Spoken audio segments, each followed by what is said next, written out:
guys, I hope you all are doing well. I am partnering with Cans Get You Cooking this week to share all of the awesome ways that you can cook with cans. I'm actually taking the Happiness Challenge, which is a 5-day challenge that looks at, does cooking with cans actually help improve your happiness? And there's a lot of research out there that says, yes, it actually can, because it helps you get more fruits and vegetables in such an easy way, and it allows more time out of the kitchen so that you can spend it with friends and family, thus increasing your happiness and your mood.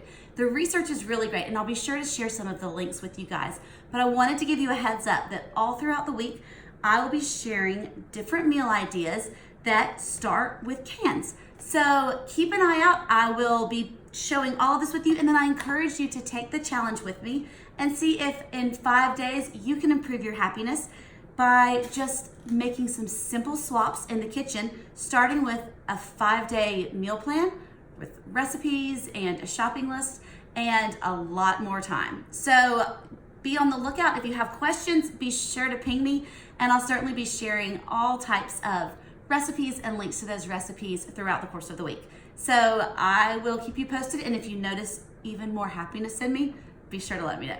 See you guys soon.